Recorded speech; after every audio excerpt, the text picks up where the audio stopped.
Welcome to Coruzant Technologies, home of the Digital Executive Podcast. Welcome to the Digital Executive. Today's guest is Erin Diehl. Erin Diehl is the Improve It founder and chief Yes and officer. Erin Big Deal is a performer, facilitator, and professional risk taker. Her mantra is get comfortable with the uncomfortable. Through a series of unrelated dares, Erin has created Improve It, a unique professional development company that pushes others to laugh, learn, and grow. Erin's company, Improve It, conducts workshops virtually and in person across the country, leveraging improvisational techniques to improve employees' soft skills in corporate settings. She has worked with many big brands and Fortune 500 companies. Among her many accolades, Erin is most proudly successful, coercing over 15,000 professionals to chicken dance. Well, good afternoon, Erin. Welcome to the show. Thank you so much for having me, Brian. I'm so excited to be here. That's awesome. And Erin, we connected just recently, actually, and you bring a lot of energy in what you do to a great audience out there. And I'm glad we connected. And now we're going to jump in. And you're a guest on my podcast, and I know you do some podcasts as well. So in any case, let's jump in here. Let's talk about your career. So you've got quite the career in consulting as an advisor, podcast host, you're an entrepreneur, and now founder of Improve It. Could you share with our audience the secret to your career growth and what inspires you? Oh, well, I know we have limited time, Brian. If I had hours, no. I will say this. I have always been inspired by this word, fear. And I really believe that when I do something that makes me feel what I call the ick factor, where it's almost like you're on a ride at Six Flags and you're about to do the loop-de-loop and you've got your hands up. If I can get that feeling in what I'm doing and it propels me to try something new, and I overcome that. If I can overcome that ick factor, that is what has driven me forward in my career. So, I did have a background I was doing consulting at a recruiting firm. Before that, I was in experiential marketing, and those things definitely, I think, were a part of the piece of my puzzle, but it wasn't until I said, I'm going to take a leap of faith. I'm going to become an entrepreneur. I'm going to try being a founder of a business, which quite honestly, I had no idea how to run in the very beginning. I was driven by this feeling of getting comfortable with the uncomfortable and guiding myself outside of my comfort zone to try new things. And that is what continues to drive me forward.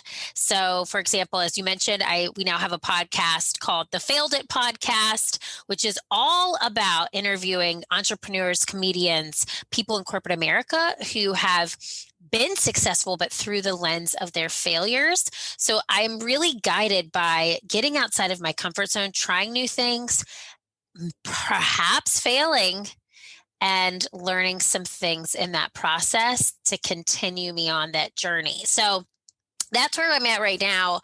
And within my business, we're currently building our 7th revenue stream, which we aren't launching just yet, but it's giving me those feels again. And I get excited when those feels come up because I'm learning something new and trying out new things. And it's almost like adrenaline. I need more of it.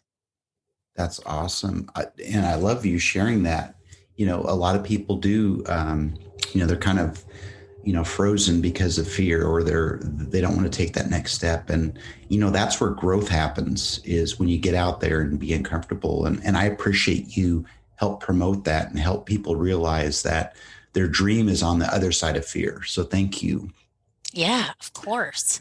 So Erin, as this pandemic lifts, right, I'm hopeful we'll start to lift masks. In fact, our county they voted to lift masks because we've got low cases here in KC, and people are starting to realize that being vaccinated and so forth, that hopefully we're going to go back to some sort of normalcy. But what are your plans for growth in 2021?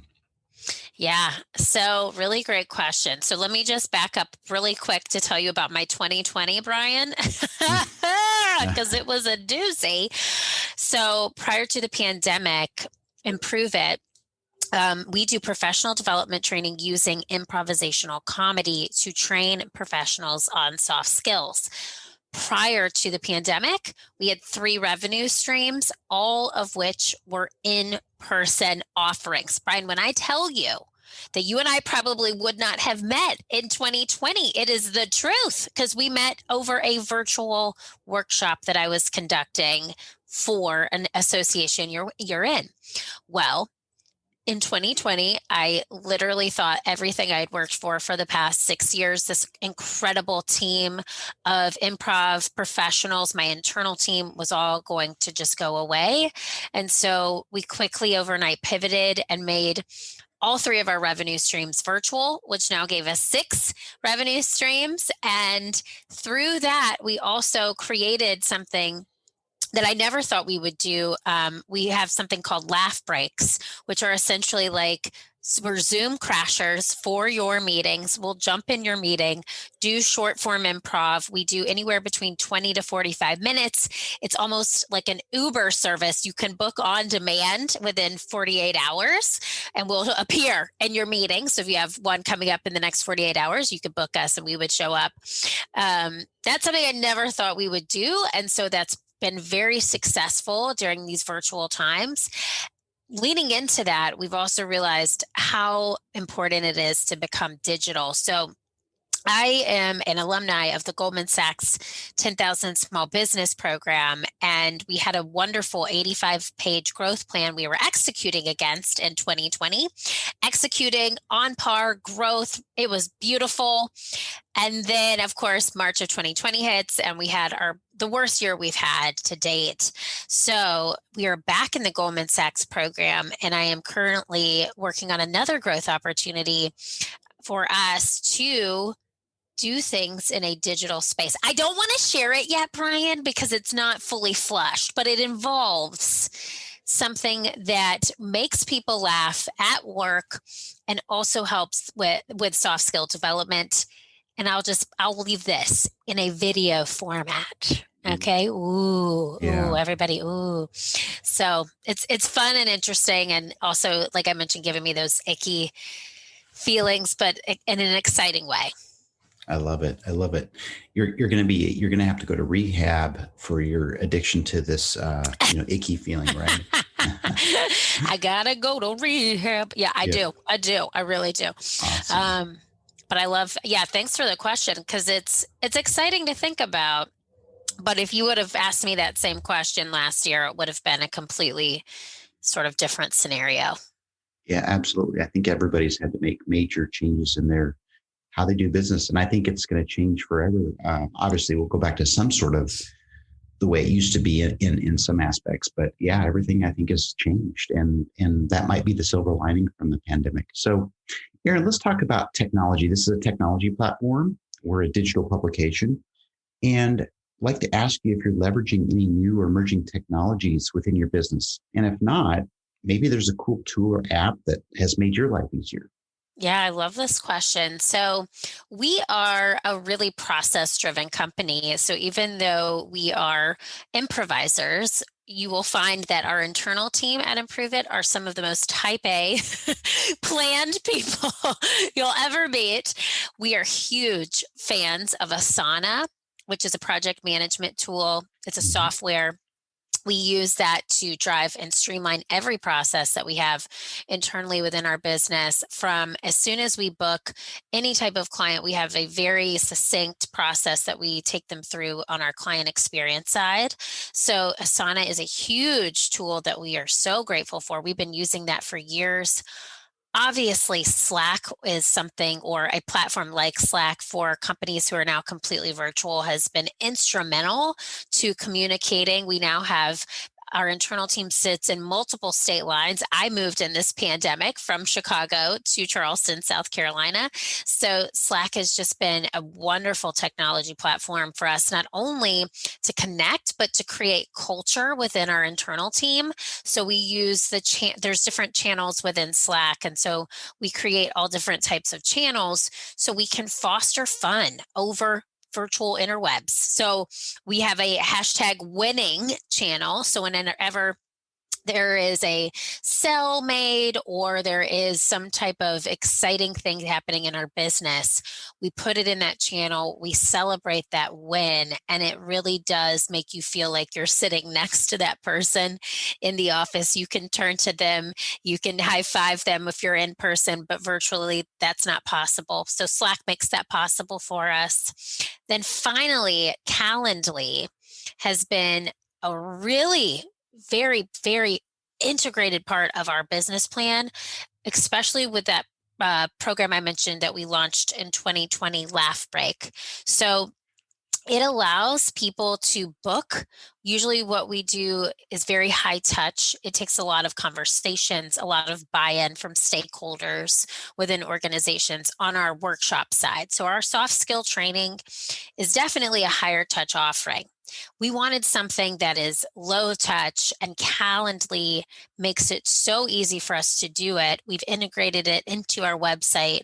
So if you want to book a laugh break, those Zoom crashing, laughter-filled meeting, fun moments I mentioned, you can go on our website, and through Calendly, you can pick a date within 48 hours, book your time, fill out a quick questionnaire, and also pay through the app. So that is something that is really benefited us on the external side in 2020 and 2021.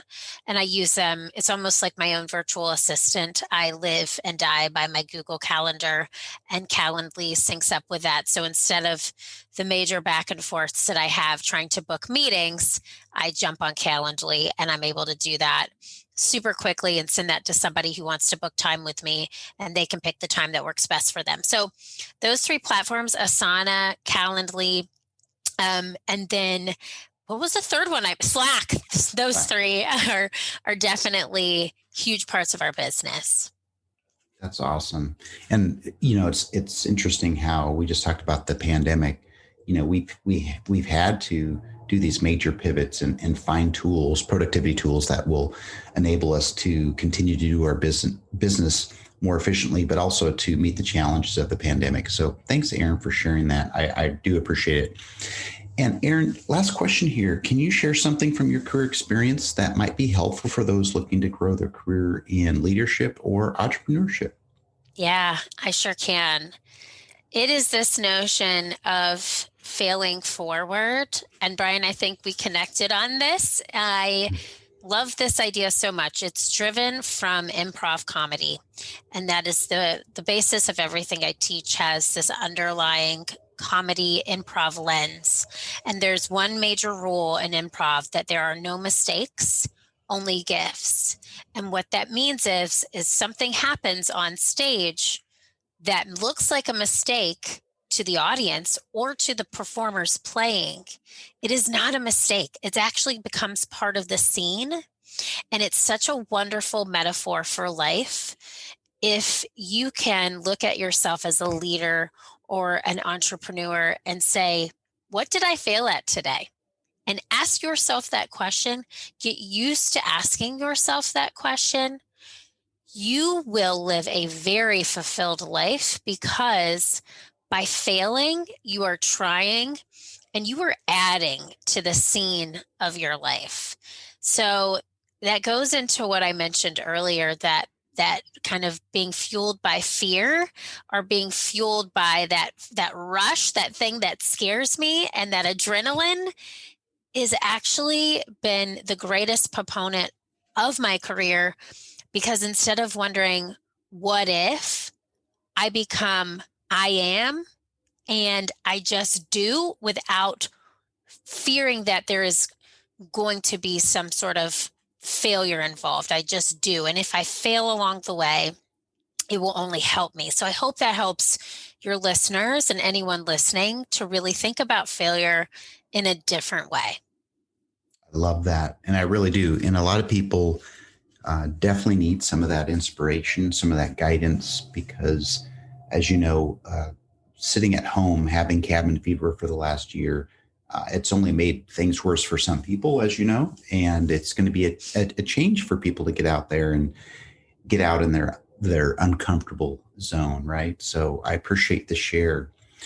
So, Erin, it was a pleasure having you on today, and I look forward to speaking with you real soon. Oh, thanks so much, Brian. I appreciate you having me. Bye for now.